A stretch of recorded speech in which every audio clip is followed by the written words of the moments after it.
If you're anything like me, then winning Yu-Gi-Oh tournaments is a common occurrence for you.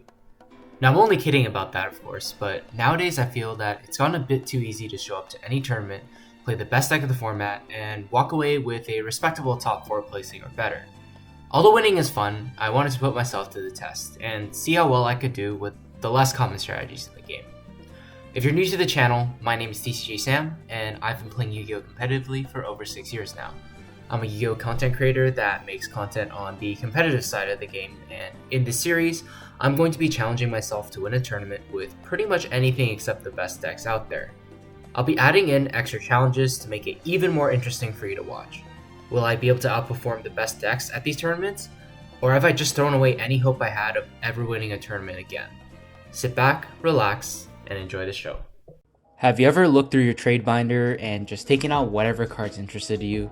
Well, in today's video, we sort of did that with our deck. We put together two engines that don't necessarily seem like they have much synergy on paper, but when paired together have some surprisingly powerful plays that I can make. And of course, the deck I'm talking about today is Runick Tearlaments. I'm going to be showing the profile in the background, but in general, the strategy of this deck plays sort of just like a regular Tearlament deck, but the Runicks offer it a lot of higher potential in terms of draws, because with the Tearlament engine, you're going to be milling a lot of cards, whereas with the Runick fountain, you're going to be able to put back those Runick quick play spells and then essentially keep drawing through your deck. So the idea is sort of play your Tearlaments normally, mill a bunch of cards, and then play your Runick cards next with fountain, and then usually you'll be able to get 3 draws every single turn, which is really powerful, as well as have a bunch of Runick cards in your hand to play on your opponent's turn. The way that this deck goes second, though, is like just through its like Runick cards. So it doesn't have the ability to play as many hand traps, if any at all, because of the space the Runicks take up. But if you consider the Runick cards, they're essentially just going second cards that are that can be very versatile as well, becoming extenders by summoning a monster to your extra monster zone. So overall, a pretty potent combination in my opinion, and we're gonna see how we do at our local tournaments. So stick around and I'll show you guys how we do. Alright, so getting into the match here, we are playing up against Ishizu Tearlament one last time. I forgot to mention, but this was filmed right before the ban list came out, so we are still playing with the old ban list. I decided to still upload this because I wanted to just show like what the deck could really do more so than anything. But yeah, hopping straight into the duel, we do win the die roll. We're going to start off by activating Scream, normal summoning Merly next. Opponent's going to chain his Tearament Kashtira. We're going to end up milling 6 from our deck, and his Tearlament Kashtira is going to mill 3 from his. He hits a Medora, but we hit a couple of great hits. We have a Solid Surge, we have a Fusion before his Medora is able to hit the graveyard. So our Kid Kalos is going to be able to add any card from our deck to our hand, as well as the Sulliek adding a Rhino Heart. We do add the second copy of Sulliek here to have some extra disruption. Kit destroying itself to summon out the Rhino Heart. Rhino Heart's going to send a name to the graveyard to attempt a fusion with. Opponent, of course, is going to shuffle it back into our deck to prevent us from being able to get there. I'm going to activate the Runick spell next, summoning Gary. Gary's going to grab back the fountain, and then we're going to summon a Dweller, activate the fountain, set 2 cards, and pass. So we're going to kick things off with a Dweller, of course, very, very powerful in the Tearalements mirror match.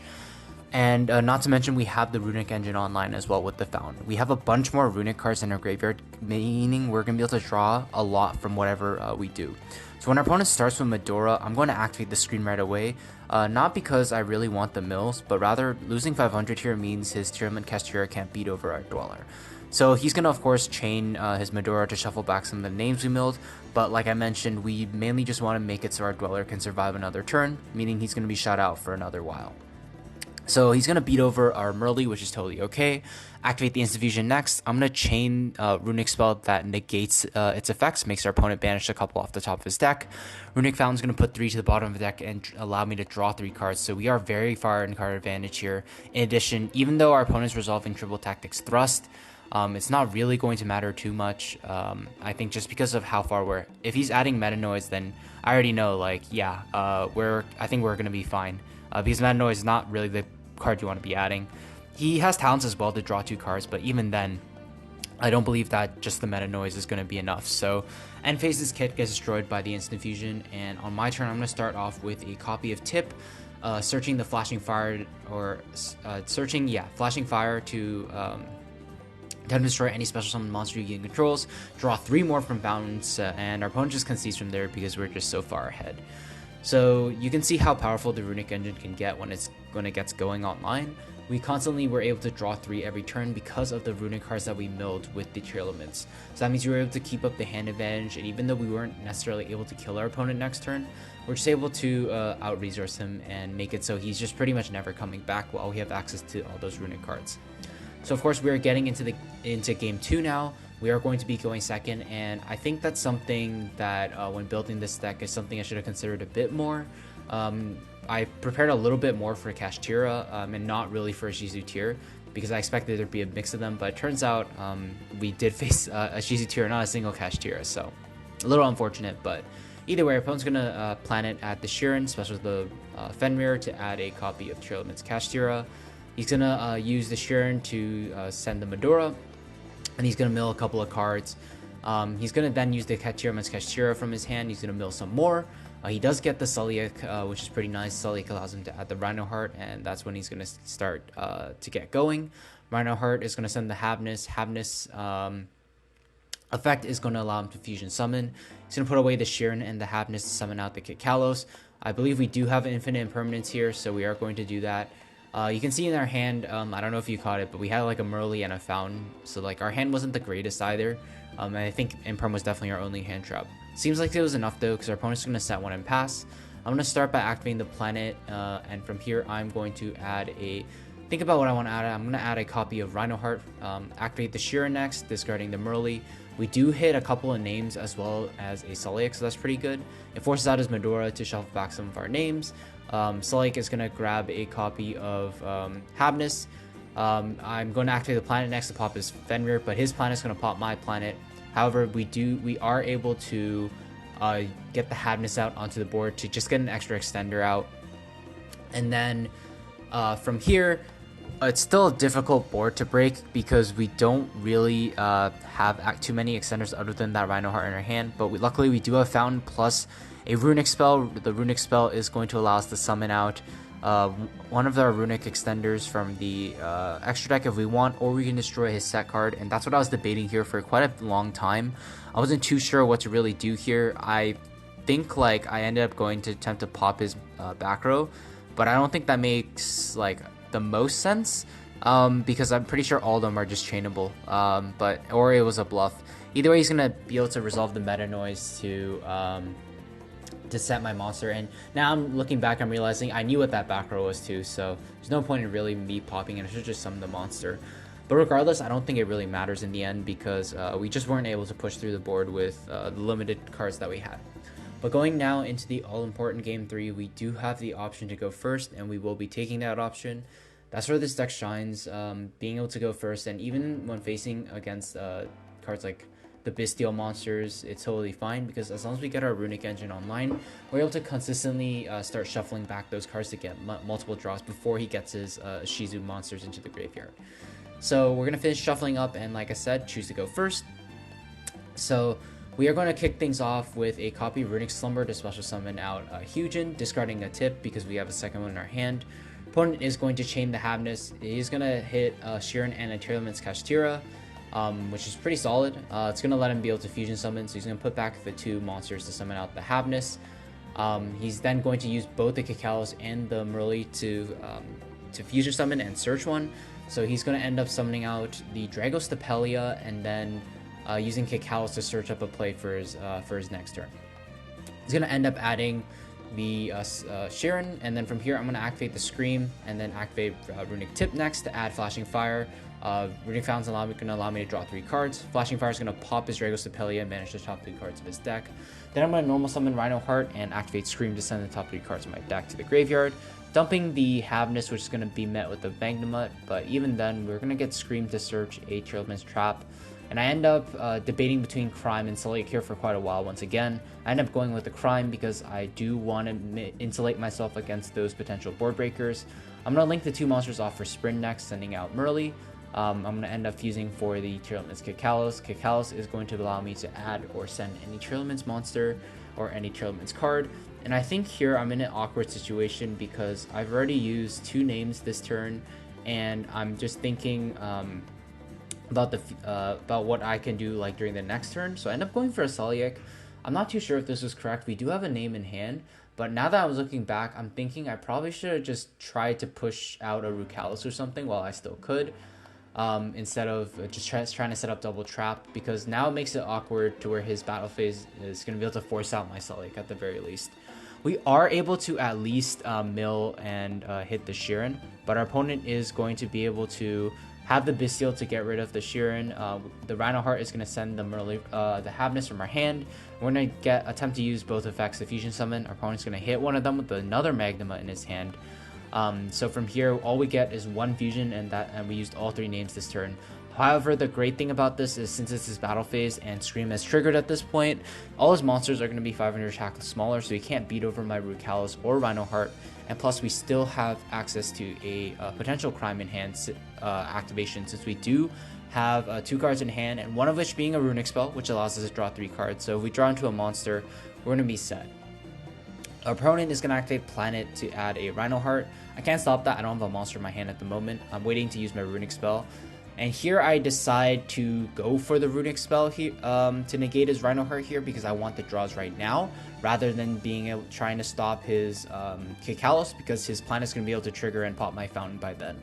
So I'm going to put 3 to the bottom of the deck, draw 3 cards, hopefully draw a monster so we are able to have our interruptions live. Our opponent's going to make a Dark using the Druid Swarm, sending my Rukalis. Rukalis is just going to come back. He's going to activate the Talents to take. And I thought about letting this go through because we'll still have a Tearlaments monster on the board regardless. But I didn't want him to. I was thinking I didn't really want him to take Rhino Heart and make a rank 4. So I end up just going for it and negating it, sending a monster from my hand. We aren't able to use this effect because we already used all the effects this turn. But our opponent's going to activate the Sheeran next, summoning itself out, making a Dweller. And then from here, he is going to think about linking off his guys for something else. Going into a Sprint, I believe. Sprint is going to send the effect of Merly. I'm going to use Rukalis to negate it, because I don't want him to fuse, of course. And then from here, he's going to pass on the Sprint and the Dweller. So, and end phase, he's going to resolve the Magnema to add back a Bestial from his graveyard. So he has a Bestial, he has a Sprint, he has a Dweller. He's going to start off with the Dweller. I think that's not the worst thing in the world. The problem is that we don't have our battle phase since we use the runic cards. So I'm thinking, how can I break his board? Like get rid of the Dweller at the very least. And I think that's sort of when I realized like there's a couple of things that were problematic with this deck. It doesn't really have too many great ways to clear boards without the battle phase at the moment when I was building it. So I'm forced into a very awkward spot here where I essentially have like 1 rank 4 where I can make, but I definitely just shouldn't have done that. Like no matter what I summon, his Sprint is going to attempt to bounce it back. And if he bounces back my Rukalis, I lose out on so much advantage. I'm just not going to have any of my spells or traps live. I lose out on an interruption as well. I end up sending the Abyss Dweller off of Saliek. So like now looking back, it looks really idiotic. But at the time I was thinking, okay, if I keep the Rukalis, we can play a simplified game state and I can win it slowly because I have a negate for one of his names every turn and I have the biggest monster on the board. So even though our opponent is not going to be able to have a Dweller again, he's going to continue playing with his Tearelements cards, being able to mill 2 Shufflers as well as a Habness. I believe I do Rukalis negated, but now he has access to his Shufflers. So you can shuffle back some resources and then activate his Planet effect to attempt to pop one of my cards. He's going to end up, I believe, destroying the Rukalis. And another mistake I made was I should have used Scream to reduce all his guys by 500 since I already taken some damage and I know he has Druid Swarm in hand, which would have been game on board, but he, I guess, luckily for me, forgets about his Druid Swarm. Nonetheless, we're still in a precarious spot because of the lack of resources that we have. There's another thing with this deck. While it's pretty cool on paper, it does, like, once the tier names start running out with, like, Bistials and stuff, it kind of struggles to get going once again. I didn't draw a single runic card also, which made it very difficult to keep cycling through my resources as well. But here, I'm just thinking about what I want to do because I believe we are, like I said, we are short on names, so there just really isn't too much we can really do about that. I end up conceding the match. because we don't have any runic cards for that fountain in our hand, which is a little unfortunate. It would have benefited us a lot. But either way, hope you guys enjoyed this feature match. We do end up losing it in a very tight 1-2, and I'll let you know how we did in the rest of the tournament in just a bit, so stick around for that. Sometimes in life, things don't go exactly as you hoped, and that's kind of how things went this tournament.